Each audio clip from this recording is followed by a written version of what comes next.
नमस्कार साथियों, स्वागत है आपका आपके अपने YouTube चैनल अग्नि कंपटीशन पर। और मैं आपके लिए, जैसा कि आप जानते हैं, लेकर आ रही हूँ बीएड सेकेंड ईयर का नॉलेज एंड करिकुलम। जो आपका पेपर है उससे रिलेटेड सभी इंपॉर्टेंट जितने भी टॉपिक्स हैं वो सभी मैं कवर करवा रही हूँ। मैंने इससे पहले उसका जितना भी प्रीवियस उसके पूछे हुए क्वेश्चन थे वो सभी आपको प्रोवाइड कराए थे। आप चाहें तो हमारे चैनल पर जाकर आप प्लेलिस्ट से भी ये सब चीज़ें देख सकते हैं। वीडियो को शुरू करने से पहले मैं इतना कहना चाहूँगी, चैनल को सब्सक्राइब कर लें। अगर आप नए हैं, अपने फ्रेंड्स के साथ शेयर करना ना भूलें, जिससे कि हर एक कंटेंट आपके साथ साथ आपके फ्रेंड्स को भी प्रोवाइड हो सके। और एक और चीज़ मैं आपको कहूँगी, वीडियो को पूरा देखा करिए, जिससे कि जितना भी वीडियो का कंटेंट है वो आपको इजीली पता चले। जो भी अगर आपको अच्छा लगता है तो मुझे कमेंट करके बताइए, क्या इसमें इम्प्रूव करना चाहिए वो भी मुझे प्लीज़ सजेस्ट कीजिए। तो चलिए स्टार्ट करते हैं। क्वेश्चन है हमारा, पाठ्यक्रम से आप क्या समझते हैं? पाठ्यक्रम निर्धारण के विभिन्न सिद्धांतों का संक्षेप में वर्णन कीजिए। ये वेरी मोस्ट क्वेश्चन है, वेरी मोस्ट टॉपिक है। चलिए स्टार्ट करते हैं। पाठ्यक्रम का अर्थ, मीनिंग ऑफ करिकुलम। पाठ्यक्रम को आंग्ल भाषा में करिकुलम कहते हैं। ठीक है, आंग्ल भाषा मीन्स इंग्लिश, आपको पता ही है सबको ये तो। लैटिन भाषा में करिकुलम का अर्थ होता है दौड़ का मैदान। क्या होता है लैटिन भाषा में करिकुलम का अर्थ? दौड़ का मैदान।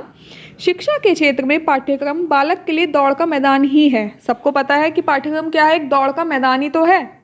ठीक है, जिस प्रकार एक दौड़ने वाला दौड़ के मैदान को पार करके दौड़ जीत सकता है, उसी प्रकार बालक भी पाठ्यक्रम रूपी दौड़ के मैदान को पार करके शिक्षा रूपी दौड़ जीत सकता है। बिल्कुल सही बात है।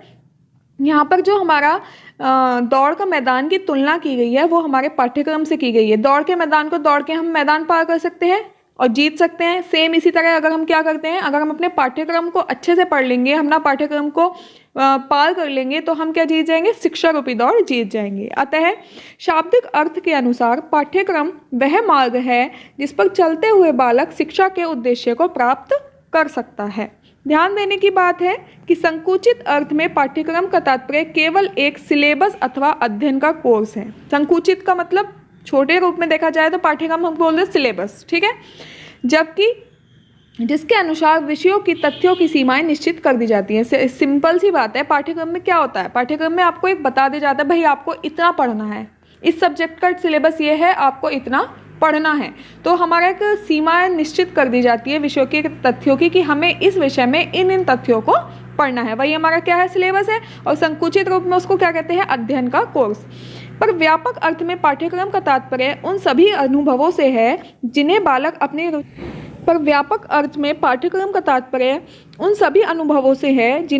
अपनी रुचियों तथा आवश्यकताओं के अनुसार विभिन्न क्रियाओं द्वारा कक्षा के अंदर अथवा कक्षा के बाहर हर समय प्राप्त करता है। समझे आप? संकुचित का मतलब सिलेबस, भाई हमें मैथ की बुक दे दी गई है, हमने सिलेबस देखा, अच्छा ये आना है, ठीक है, हमारा सिलेबस इतना, हमने इतना पढ़ लिया। लेकिन व्यापक अर्थ का मतलब अगर हम देखें तो पाठ्यक्रम केवल इतना ही नहीं। पाठ्यक्रम क्या है? पाठ्यक्रम वो सभी अनुभव हैं जिन्हें बालक अपनी रुचि, अपनी आवश्यकता के अनुसार, चाहे वो कक्षा के अंदर सीख रहा है, चाहे वो कक्षा के बाहर किसी चीज़ से प्राप्त कर रहा है, वो सभी क्या हो जाएगा? उसका पाठ्यक्रम हो जाएगा। ठीक है, आगे क्या है? माध्यमिक शिक्षा आयोग 1952-53 ने पाठ्यक्रम के व्यापक अर्थ को स्पष्ट करते हुए लिखा है। क्या लिखा है देखेंगे? पाठ्यक्रम का अर्थ केवल उन सैद्धांतिक विषयों से नहीं है जो स्कूल में परंपरागत रूप से पढ़ाए जाते हैं, अपितु इसमें अनुभवों की वह संपूर्णता भी सम्मिलित होती है जिनको बालक स्कूल, कक्षा, पुस्तकालय, प्रयोगशाला, वर्कशॉप तथा खेल के मैदान एवं शिक्षकों और छात्रों के अनगिनत अनौपचारिक संपर्कों से प्राप्त करता है। इस प्रकार स्कूल का संपूर्ण जीवन पाठ्यक्रम बन जाता है जो छात्रों के सभी पक्षों को प्रभावित कर सकता है तथा उनके विकास में सहायता दे सकता है। अब आप समझ गए? जो हमारा माध्यमिक शिक्षा आयोग 1952-53 है, उसने ये कहा है कि पाठ्यक्रम केवल वो नहीं है जो मैंने आपको बोला, जो बुक के आगे आपके लिखा रहता है, आपको मिल जाता है कि केवल ये पाठ्यक्रम नहीं है, केवल सैद्धांतिक विषय नहीं है पाठ्यक्रम।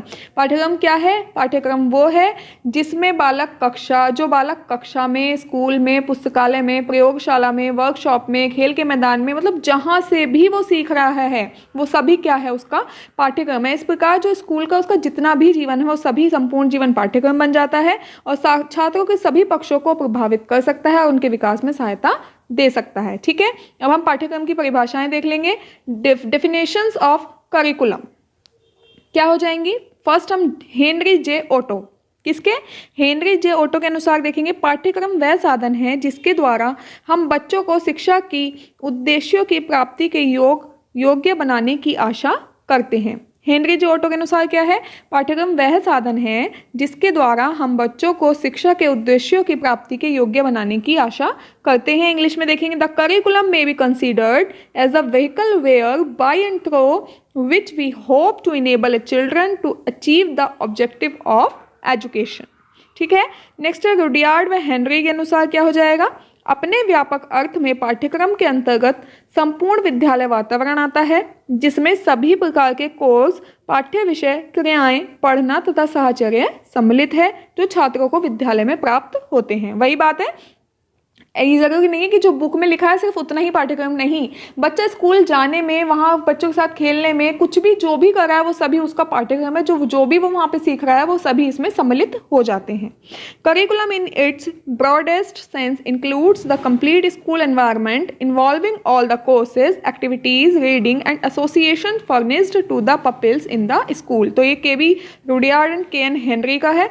आगे एनन के अनुसार पाठ्यक्रम पर्यावरण में होने वाली क्रियाओं का योग है। क्या कहा है एनन ने? कि पाठ्यक्रम पर्यावरण में होने वाली क्रियाओं का योग है। ठीक है, आगे देखते हैं इन्होंने इंग्लिश में क्या कहा है कि इंग्लिश में देखेंगे तो the curriculum is the sum total of the activities that go on in the environment. ठीक है, आगे देखते हैं कनिंघम के अनुसार क्या है? पाठ्यक्रम कलाकार के हाथ में, यानी कलाकार कौन है? शिक्षक है। पाठ्यक्रम कलाकार के हाथ में एक यंत्र है जिससे वह अपनी सामग्री को अपने आदर्श के अनुसार अपने कलागृह में मोड़ता है। तो यहाँ पे शिक्षक है कलाकार, सामग्री है विद्यार्थी, लक्ष्य है आदर्श और विद्यालय है कलागृह। ठीक है, it is the tool in the hands of the artist to mould his material according to his ideal in his studio. Okay, आपने परिभाषाएं देख ली। अब हम आगे देखते हैं पाठ्यक्रम निर्माण के सिद्धांत। Fundamental principles of curriculum construction क्या हो जाएंगे? चलो पढ़ते हैं। ज्ञान के विस्फोट तथा निश्चित अवधि में पढ़ाने की सीमा ने पाठ्यक्रम के निर्माण को और भी अधिक जटिल बना दिया है। ज्ञान के विस्फोट तथा निश्चित अवधि में पढ़ाने की सीमा मतलब, अब आपको पता है कि भाई हमारे एग्ज़ाम कब हो जाएंगे? हमारे एग्ज़ाम हो जाएंगे, जैसे सपोज कीजिए एक सेशन चलता है, अप्रैल से स्टार्ट हो जाता है और नेक्स्ट मार्च या फरवरी, जितने जब भी एक सेशन का टाइम होता है कि भाई इतने टाइम में आपके एग्जाम हो जाएंगे, इतने टाइम में आपको ये सब कुछ कंप्लीट करना है, पढ़ना है। तो ये क्या है? एक निश्चित अवधि में पढ़ाने की सीमा है। तो इसने क्या किया है? पाठ्यक्रम के निर्माण को जटिल बना दिया। मतलब अब पाठ्यक्रम इस प्रकार से बनाया जाना चाहिए जो बच्चे के टाइम पीरियड में कंप्लीट हो सके, जो बच्चा अपने एक निश्चित पीरियड में कंप्लीट कर सके और टीचर उसको करा सके। ठीक है, बेंजामिन फ्रैंकलिन के अनुसार यह अच्छा होगा यदि उन्हें सब कुछ सिखाया जाए जो उपयोगी एवं अलंकारिक है, परंतु कला व्यापक है और समय थोड़ा है, अतः इस बात का सुझाव दिया जाता है कि उन्हें वे चीज़ें सिखाई जाएं जो अत्यधिक उपयोगी और अत्यधिक अलंकारिक हो। बेंजामिन फ्रैंकलिन ने क्या कहा है कि उन्हें सब कुछ सिखाया जाए, ये अच्छा होगा जो उपयोगी हो और अलंकारिक हो, लेकिन कला व्यापक है और समय थोड़ा है, मतलब कला बहुत व्यापक बड़ी है और समय कितना है? कम है। अतः सुझाव क्या दिया जाता है कि वे ही चीज़ें सिखाई जाएं जो अत्यधिक उपयोगी हों और अत्यधिक अलंकारी हों। It would be well if they could be taught everything that is useful and everything that is ornamental, but art is long and their time is short. It is therefore proposed that they learn those things that are likely to be most useful and most ornamentals. ठीक है, आगे है Benjamin के इस कथन से स्पष्ट है कि पाठ्यक्रम के निर्माण में उन बातों का चयन होना चाहिए जो उपयोगी भी हों और अलंकारिक भी। यही बात उन्होंने कही है कि उपयोगी और अलंकारिक सिखाओ, लेकिन जो है ज्ञान व्यापक है और समय थोड़ा है, तो क्या होगा? वो सिखाया जाना चाहिए जो अत्यधिक उपयोगी हो और अत्यधिक क्या हो? अलंकारिक हो। ठीक है ना? तो क्या कहा उन्होंने? पाठ्यक्रम के निर्माण में उन बातों का चयन होना चाहिए जो उपयोगी भी हो और अलंकारिक भी। ज्ञान के अथाह सागर में से परिवर्तित होती हुई स्थितियों के अनुकूल ऐसी सामग्री का चुनाव एवं गठन निश्चित रूप से जटिल एवं चुनौतीपूर्ण कार्य है। इस कार्य को पूर्ण करने में निम्न सिद्धांतों का ध्यान रखा जाना चाहिए। बालक को केंद्र मानने का सिद्धांत, principle of child centredness.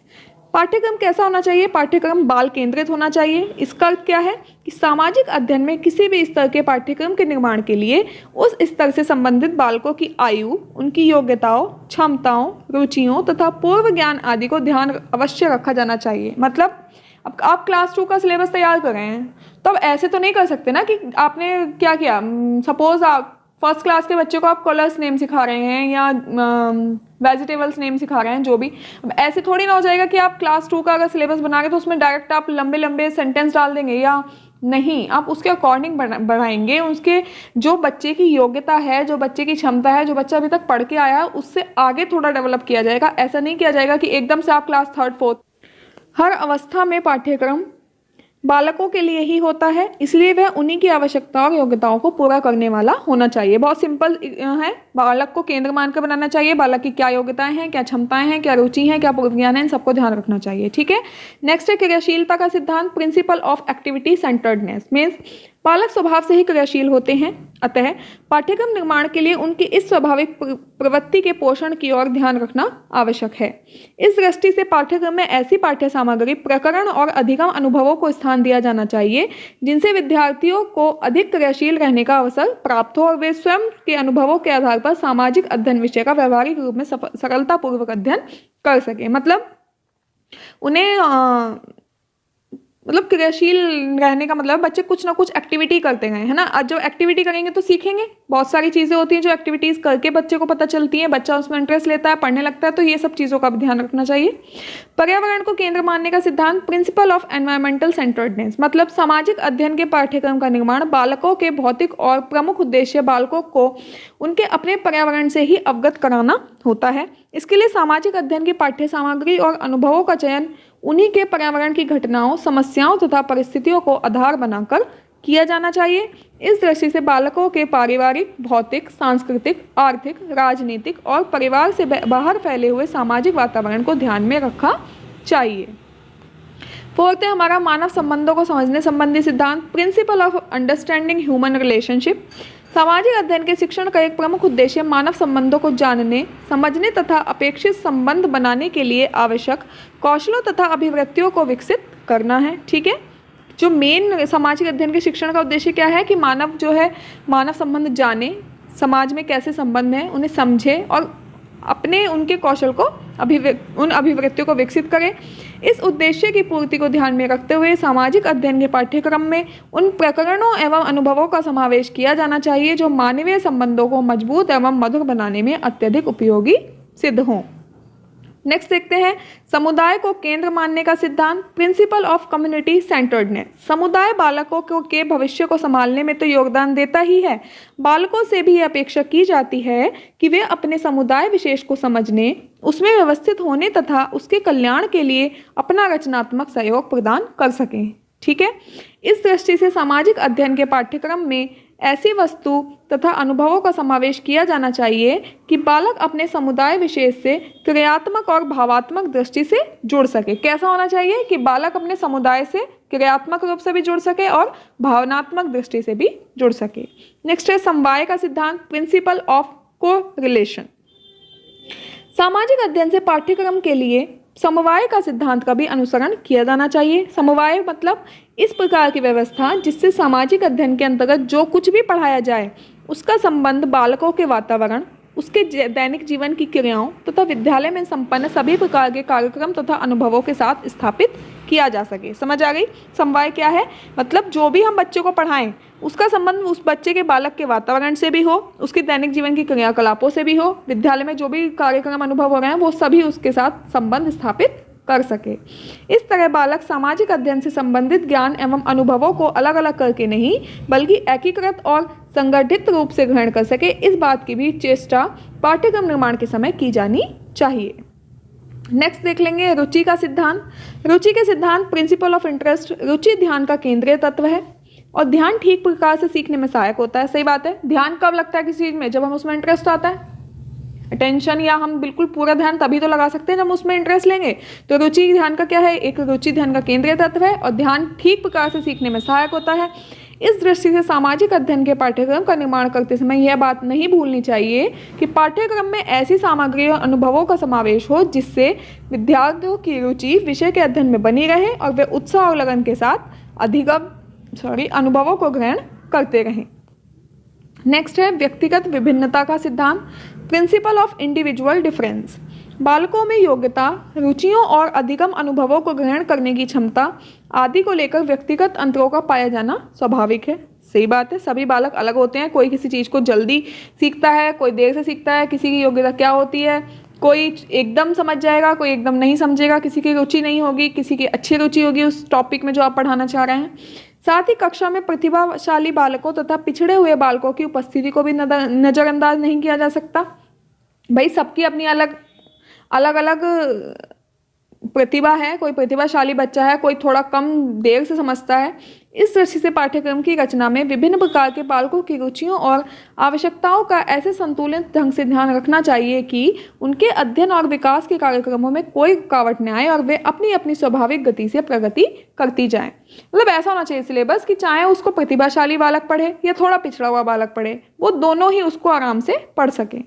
Next है उपयोगिता का सिद्धांत, प्रिंसिपल ऑफ यूटिलिटी। इस सिद्धांत के अनुसार सामाजिक अध्ययन के पाठ्यक्रम में उन प्रकरणों, विषय सामग्री एवं अनुभवों को सम्मिलित किया जाना चाहिए जो व्यवहारिक दृष्टि से उपयोगी हो। मतलब ऐसा हो जो हम अपने व्यवहार में उपयोग कर सकें, परंतु इस उपयोगिता का क्षेत्र व्यापक हो, संकीर्ण नहीं। और इस दृष्टि से दैनिक जीवन में उपयोगिता पाठ्यक्रम के अन्य विषयों के अध्ययन में सहायक होना, समय का सदुपयोग करने में सहायक होना, सामाजिक समस्याओं के हल में सक्षम बनाना तथा सामाजिक उन्नति में योगदान करने के योग्य बनाना आदि सभी प्रकार की उपयोगिताओं को ध्यान में रखा जाना चाहिए। कौन कौन सी है उपयोगिता? दैनिक जीवन में उपयोगिता हो, ठीक है, समय का सदुपयोग करने में सहायक हो, सामाजिक समस्याओं को हल करने में सहायक हो, सामाजिक उन्नति का योगदान करने में सहायक हो। नेक्स्ट देखेंगे उच्च कक्षाओं की आवश्यकता पूर्ति का सिद्धांत। विद्यालय में बालकों की पढ़ाई किसी एक स्तर या किसी कक्षा विशेष तक ही समाप्त नहीं हो जाती। प्राइमरी के बाद माध्यमिक, उच्च माध्यमिक, कॉलेज, यूनिवर्सिटी आदि तक जाने का सीढ़ियां सामने रहती हैं। अतः किसी स्तर पर बनाए जा रहे सामाजिक अध्ययन के पाठ्यक्रम में उन बातों का समावेश किया जाना आवश्यक हो जाता है जो आगे की कक्षाओं या स्तर के पाठ्यक्रम का आधार बन सके। कैसा होना चाहिए पाठ्यक्रम? जो आगे की कक्षाओं का भी आधार बन जाए। अतः यद्यपि इस प्रकार के ज्ञान की आवश्यकता बालकों को उन कक्षाओं या स्तर पर प्रतीत नहीं होती, परंतु हम आगे की पढ़ाई के लिए एक आधार भूमि तैयार कर देनी चाहिए ताकि बालकों को आगे जाकर इस प्रकार के ज्ञान और कौशलों के विकसित होने के कारण पछताना ना पड़े। नेक्स्ट है दूरदर्शिता का सिद्धांत, फॉरवर्ड लुकिंग प्रिंसिपल। पाठ्यक्रम ऐसा होना चाहिए जो न केवल बालकों के वर्तमान आवश्यकताओं की मांग को पूरा करे, बल्कि उन्हें अपने भावी जीवन को ठीक प्रकार से जीने के लिए भी तैयार कर सके। ऐसा नहीं है कि पाठ्यक्रम आपने बना दिया और बालक बिल्कुल अभी की उसकी आवश्यकता पूरी हो गई, भाई उसकी मुझे तो 12th करना है या मुझे तो केवल 11th करना है, उसमें जो है मैंने पढ़ लिया, 11th में पास हो गया, बात खत्म। नहीं, पाठ्यक्रम ऐसा होना चाहिए जो वो 11th के आगे 12th में जाता है, 12th के आगे वो ग्रेजुएशन में जाए तो वो वहाँ पे भी उसको थोड़ा यूज़, उसका वहाँ पे भी वो चीज़ें उसे काम आए जो वो पढ़ चुका है। ठीक है, एक वयस्क नागरिक के रूप में उसके क्या क्या अधिकार और कर्तव्य होंगे, सामाजिक जगत में अपने आप को समायोजित करने के लिए उनसे क्या क्या अपेक्षाएं की जाएंगी, आदि बातों को ध्यान में रखते हुए पाठ्यक्रम में उन सभी अनुभवों का समावेश किया जाना चाहिए जिससे उन्हें आगामी जीवन यापन में अधिक से अधिक सुविधा हो सके। नेक्स्ट देखते हैं समय की उपलब्धि संबंधी सिद्धांत, principle of availability of time. सामाजिक अध्ययन के पाठ्यक्रम के निर्माण में जहां हम विभिन्न प्रकार के आवश्यक सिद्धांतों को ध्यान में रखकर विभिन्न प्रकरणों, विषय वस्तु तथा अनुभवों के संकलन की बात सोचेंगे, वहां एक खतरा पैदा हो सकता है। क्या कि इस सामग्री और अनुभवों का कलेवर आवश्यकता से इतना अधिक बढ़ जाए कि उसे सीमित समय साधनों के अंदर समाप्त करने में कठिनाई हो। अतः प्रत्येक अवस्था में इस बात का भी ध्यान रखना चाहिए कि सामाजिक अध्ययन का किसी एक विषय, कक्षा और स्तर के लिए बनाए जाने वाला पाठ्यक्रम उस कक्षा या स्तर के लिए नियत अध्ययन समय के अंदर प्रभावपूर्ण ढंग से समाप्त हो सके। पाठ्यक्रम इस हिसाब से बनाना चाहिए कि जितना हमारा डिसाइडेड टाइम है वो टाइम हमारा डिसाइडेड टाइम के अंदर वो हमारा कंप्लीट हो सके। आगे देख लेते हैं लचीलेपन का सिद्धांत। लचीलेपन का सिद्धांत में प्रिंसिपल ऑफ फ्लेक्सिबिलिटी। पाठ्यक्रम चाहे कितनी भी अच्छी तरह से सोच समझकर निर्मित किया गया हो, उसमें कुछ ना कुछ सुधार तथा परिमार्जन की आवश्यकता पड़ सकती है। ठीक है, साथ ही सामाजिक अध्ययन शिक्षण के मूल्य और उद्देश्य, सामाजिक परिस्थितियों तथा शिक्षण अधिगम के तरीकों में भी परिवर्तन आ सकते हैं और इनके परिणाम स्वरूप इसके पाठ्यक्रम में परिवर्तन और सुधार की आवश्यकता अनुभव की जा सकती है। अतः पाठ्यक्रम में जड़ता, रिगिडिटी तथा अपरिवर्तनशीलता के स्थान पर लचीलेपन का गुण होना चाहिए। ऐसा नहीं है कि आपने जो बना दिया वो चेंज ही नहीं हो सकता, नहीं, समय की आवश्यकता को देखते हुए, समय की क्या मांग है उसके अकॉर्डिंग सुधार किया जाना चाहिए, इसलिए लचीलापन होना चाहिए। ठीक है, जिससे इसमें समय की मांग के अनुसार आवश्यक परिवर्तन व संशोधन लाए जा सके। इसके अतिरिक्त पाठ्यक्रम को व्यवहारिक रूप में प्रयोग करते हुए भी शिक्षक को अपनी स्थानीय आवश्यकताओं तथा अधिगम परिस्थितियों को देखते हुए उसे कुछ इधर उधर हटकर अधिगम अनुभव प्रदान करने की पूर्ण स्वतंत्रता भी होनी चाहिए ताकि पाठ्यक्रम का अधिक रचनात्मक ढंग से उपयोग किया जा सके। नेक्स्ट देखते हैं और लास्ट है हमारा अध्यापक से परामर्श का सिद्धांत, principle of consultation with teachers. किसी भी स्तर का पाठ्यक्रम निर्माण में अध्यापक से परामर्श लेना बहुत उपयोगी सिद्ध हो सकता है। अध्यापक को ही पाठ्यक्रम का व्यवहारिक दृष्टि से उपयोग करना होता है। पढ़ाएगा कौन? पाठ्यक्रम पढ़ाएगा तो टीचर ही। यदि जिसके लिए बनाया जाता है उसी की राय न ली जाए तो फिर इसकी उपयोगिता में संदेह की गुंजाइश तो रहेगी। अध्यापक को अपने अनुभवों के आधार पर यह तय करने में आसानी रहती है कि किस प्रकार के अधिगम अनुभव व्यवहारिक दृष्टि से हमारी शिक्षा व्यवस्था के अंतर्गत प्रदान किए जा सकते हैं और किस प्रकार से निश्चित उद्देश्यों की प्राप्ति हो सकती है। अतः पाठ्यक्रम निर्माण के लिए अनुभवी अध्यापकों के सुझाव, निर्देशन एवं परामर्श आदि का पूरा ध्यान रखा जाना चाहिए और इस दृष्टि से उनको पाठ्यक्रम निर्माण कमेटी आदि में भी प्रतिनिधित्व दिया जाना चाहिए। ठीक है, ये हमारे सभी सिद्धांत कंप्लीट हुए हैं।